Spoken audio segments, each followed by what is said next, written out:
I'm Cheryl Ming, and in 2001, at the young age of 30, I suffered a brain stem stroke.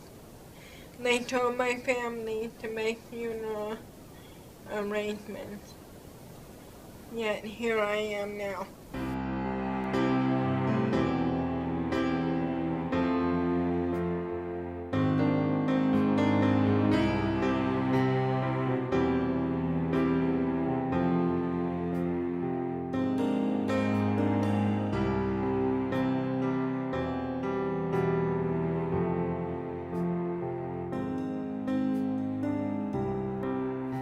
Before my stroke, I did pretty much what every other young mother did, took care of my kids, trying to keep them happy while working full-time and trying to make a relationship work.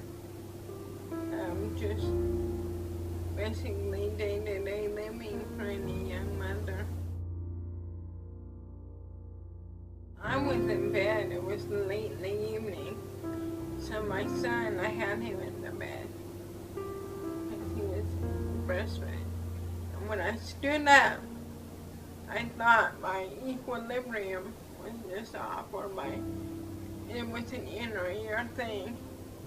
And then I realized when it wouldn't pass, that it was something more. And then I became kind of fuzzy and wobbly.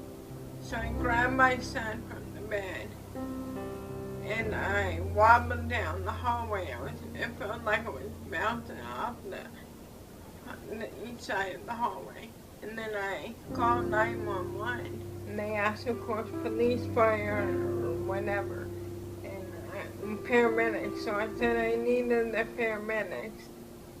And there were some other things said, I'm not quite sure. And, well, I don't remember. I do remember, though, the person saying, well, they're on their way. And I went to go sit down on my couch, and I had my son in my arms, and instead of hitting the couch, we went all the way to the floor.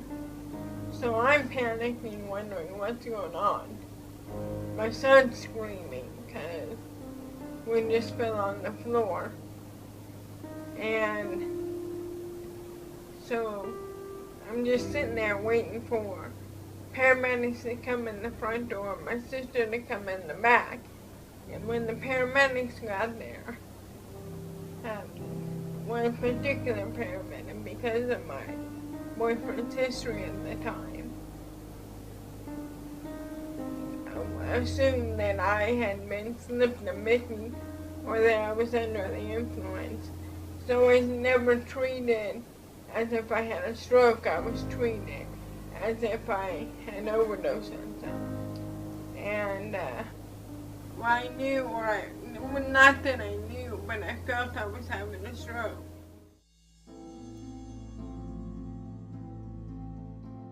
When I finally got admitted into a room, and they did the CAT scan, I found out that it was a brain stem stroke. This one particular doctor came in when I was with my children and my sister.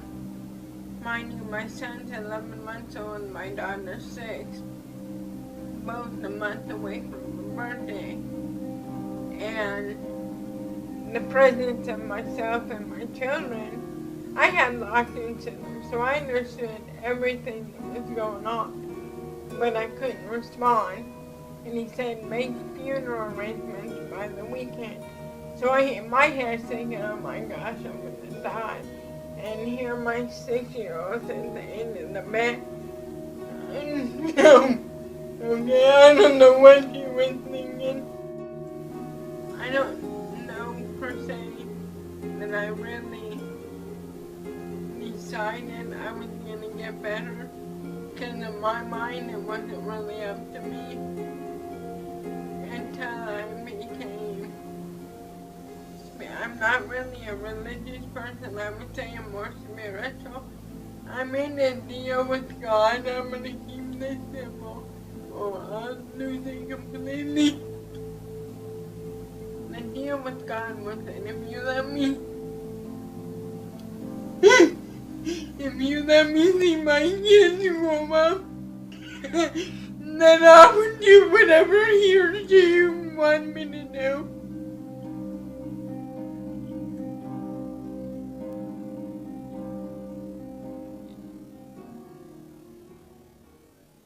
And what locked-in syndrome is it pretty much imprisoned in your brain.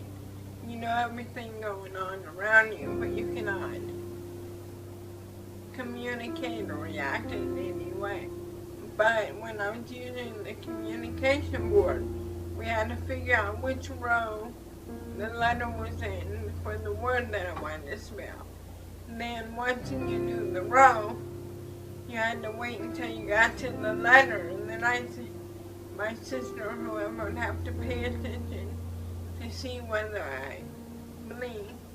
And it would get frustrating at times because they wouldn't see me blink or I'd spell something wrong, whatever. But it seemed to take hours to get one question out.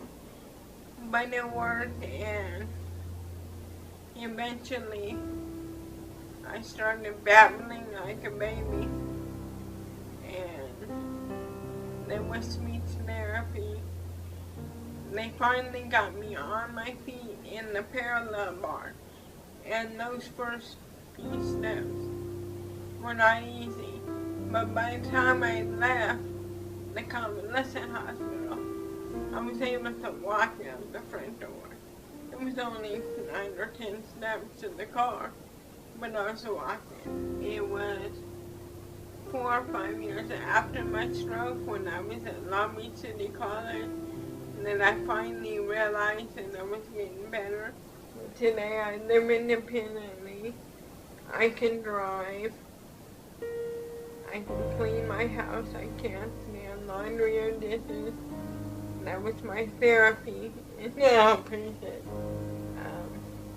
Once I finished my outpatient program for my rehab of my stroke, I was told not to get bored, so I started college.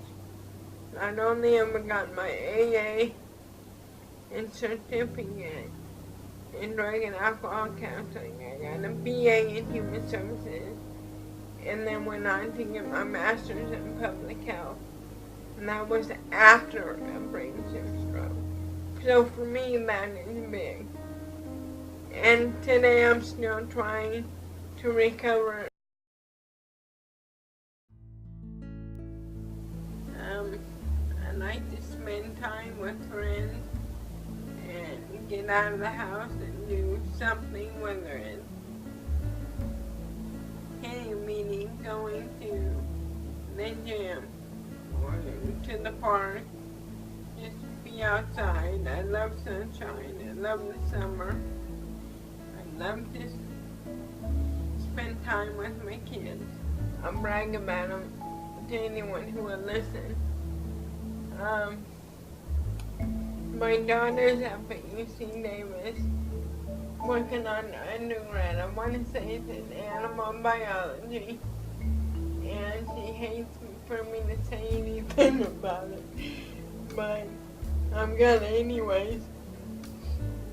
But she gets her smarts from me. She was at an international convention in January or February of this year, and she found the gene that causes epilepsy in Arabian horses. It's not called that, but I don't know the terminology. And my son is the next Kobe, Steph Curry, Craig Emerson Bell on the court. I'm gonna drop his real name, but he would live and breathe basketball if I let him get good grades in Excel classes. So I can't ask for anything more. Unless he's my road dog. I can be silly with him, and he doesn't always get what I'm going through, but he just goes with the flow.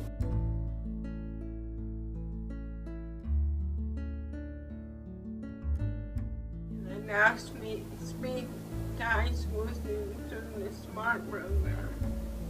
And that's very rewarding because I get to share my story, which will maybe someday help prevent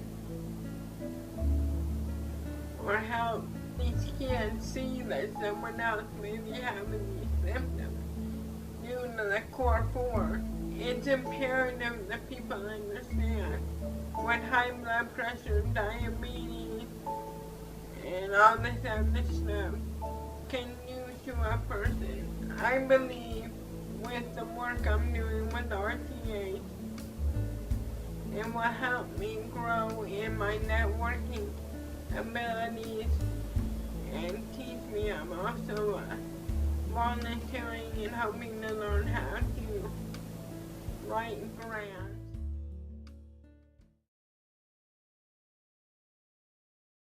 I said the stroke survivor is that it's gonna be a long road to recovery, but sometimes you gotta be stubborn and have stick to witness, and if no one else believes in you, believe in yourself, because not everybody else will believe in you.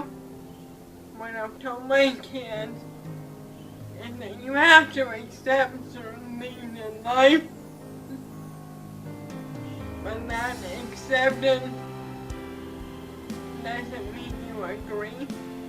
So we gotta stick to it and keep going, because most people are gonna expect us to fail or give up, and you know what, we might have to stop for a little bit, but you go back and get it done.